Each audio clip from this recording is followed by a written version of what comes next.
When I moved from primary school to secondary school, I was shocked.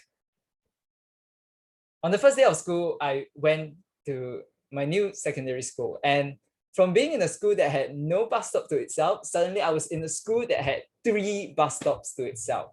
From being in a school where everyone knew me, suddenly no one knew me. When I walked into that hall, people were in groups and they were having great conversations, but I was there like an awkward turtle, not knowing where to fit in. And as I tried to think of the best way to get out of that awkward situation, suddenly a boy walked up to me. He put out his hand and he said, "Hi, my name is Jonah. What is your name?" And at that moment, a friendship was formed. You see, Jonah isn't my conventional friend. You can see from this video here that Jonah doesn't seem like a friend that you would see anywhere else. But I accepted him for who he was, and he accepted me for who I was. Today, as you go into classrooms, you might be thinking of your own experience of a class. You might have seen people who do not fit in, or you might have had the experience yourself of not fitting in. And today, as we think about going into these classrooms and how we are going to organize activities for them where they are seen, welcomed, and accepted as they are, we want to look at this question. Why is class culture even important? Recently, I was talking to a friend and he was sharing that in primary 1, she was scolded for talking in class. And for the rest of that day, the teacher asked her to walk through all 4 levels of the school and to flap her arms. Eventually, after that, her friends called her Big Bird. And she never recovered from that. Today, classrooms are where students bring their dreams each day. Classrooms are where dreams are incubated and where dreams are brought to life. But unfortunately, classrooms and the people in them can also crush these dreams. And that's why today, when we go into these classrooms, we want to create that positive class culture that can incubate and nurture those dreams to life. And so you might be asking, what are the elements of great classroom culture that we want to build? The first one is teamwork. Teamwork is founded on the foundations of trust and communication. And if we look at something like teamwork, what is great teamwork? In today's world, students are more connected than ever. They're connecting rapidly over social media, but the problem with social media is that very often this recreates that sense of me, myself, and I. I get to curate the feeds that I want, the personalities that I enjoy, the followers that I love. And when everything is curated around me, it's easy to forget about teamwork, to forget about thinking about someone else, and to think about me. And so teamwork is about helping one another without expecting something in return. It is about looking out for the other person's interests without thinking about your own only. And therefore, great teamwork contributes to great class culture because that allows for everyone to work towards their dreams and to ensure that no one is left behind, but more importantly, that no dream is left behind. And the first foundation of great teamwork is trust. If you look at trust, what is trust? Trust is psychological safety. Trust is coming into the class and it's realizing that, hey, I feel safe here. It's about being able to make mistakes without fearing that you will be ashamed and shamed for those mistakes. It's about making mistakes knowing that they will be seen as learning opportunities. It's about having a nurturing environment where you can rely and depend on each other. And if you look at this particular video, you see people who are willing and able to sit together and to enjoy each other's presence and warmth, to be with each other, trusting each other. Trust contributes to great teamwork because trust is saying that I can depend on you, I can rely on you, and you can do the same. You can rely on me too. And so the first element of great teamwork is trust. The second element is communication. Amongst the Zulu people in South Africa, they say, I see you and I am here to be seen. Therefore, communication is about showing up as you are, as the whole person, but it's also about seeing the other person. It's about seeing your classmate as inherently worthy and saying simple things like, hi, how are you? And so here you can see me showing up as a classmate in a university class, even though I clearly didn't know how to spell friends. And similarly in the classrooms today, in communication, we want to help students to show up with their dreams, to talk about things that are important to them, and to share those dreams without fearing repercussions. It is about being accepted, not because of who I am, but in spite of who I am, in spite of the flaws, imperfections, and problems that I might bring. And it is about being able to communicate that even though we are many, we are also one.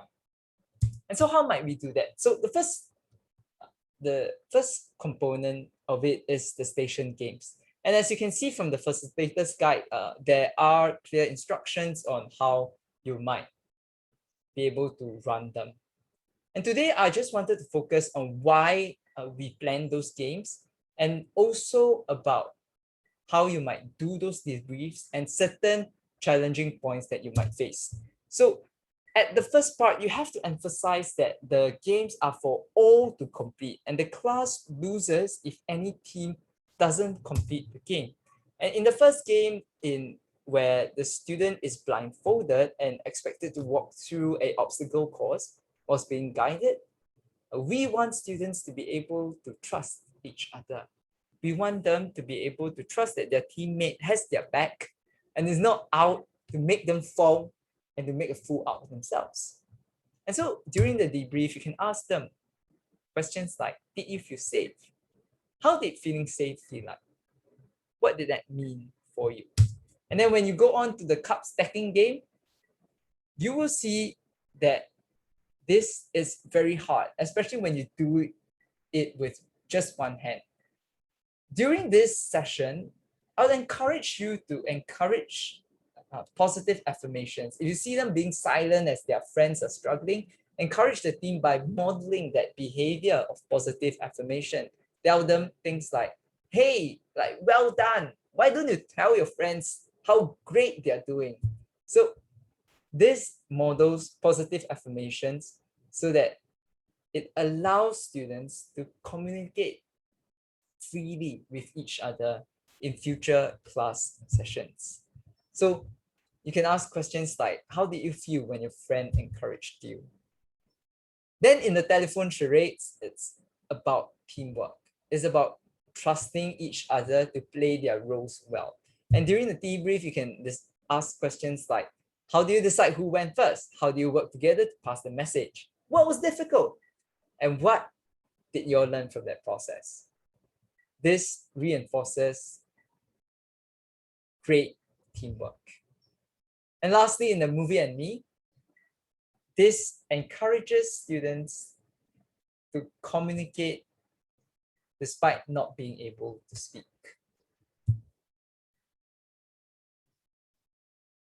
When you play the sabotage option, remember that students are going to be tempted to take up this option.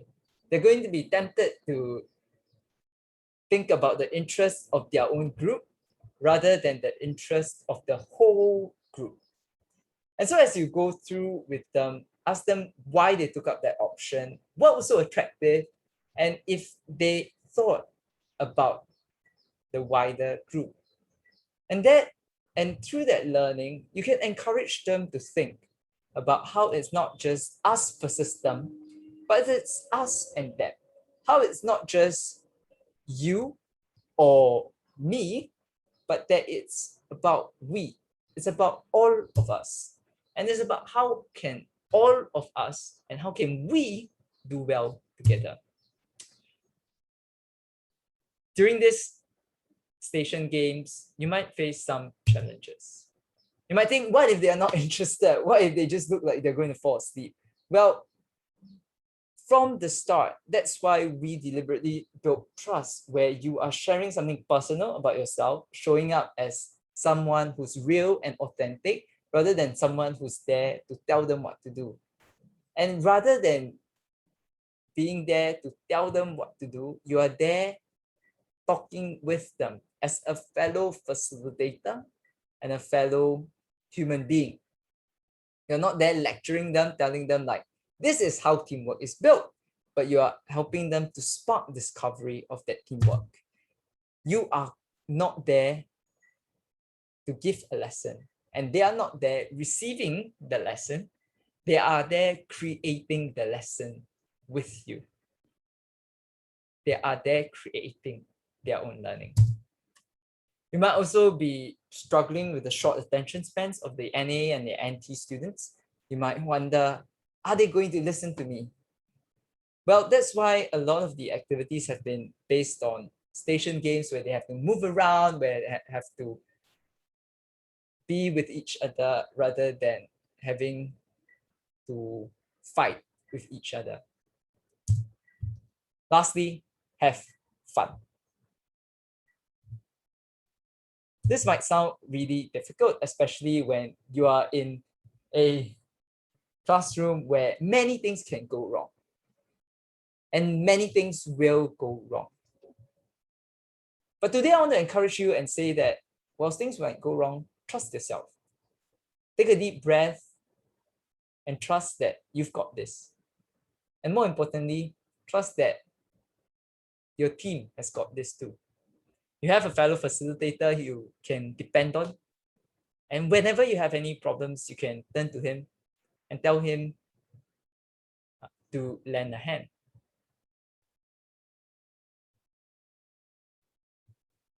But remember, we are not here for perfection. We are here aiming for progress. If even just one student goes up to a weird student and says hi, we've already made progress. It is progress, not perfection, that counts.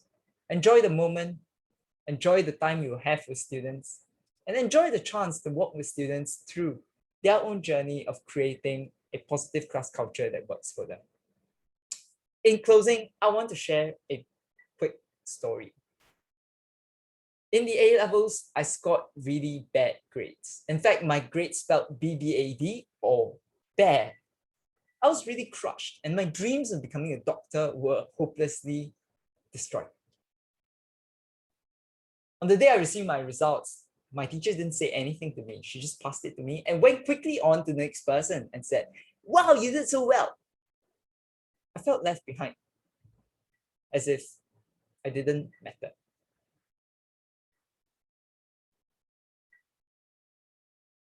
But a friend came up to me and said, hey, I don't think those results are that bad. Another classmate came up to me and said, John, sometimes I wish I could feel as deeply as you. Your emotions aren't a curse, but a blessing. They encouraged me to dream again. And eventually, it was their encouragement that led me to apply and get a scholarship.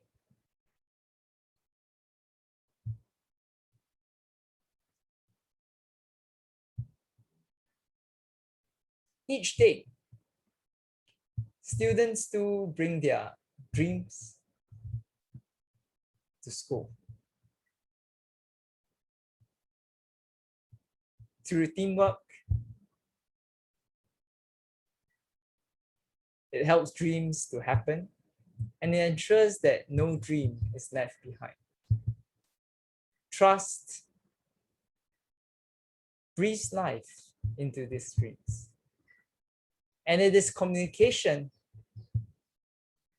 that gives voice to these dreams. Today, you have a chance to help make dreams happen and to help make dreams continue. The question is, are you ready? Now, if you have any questions, please let me know and I would love to answer them. Thank you.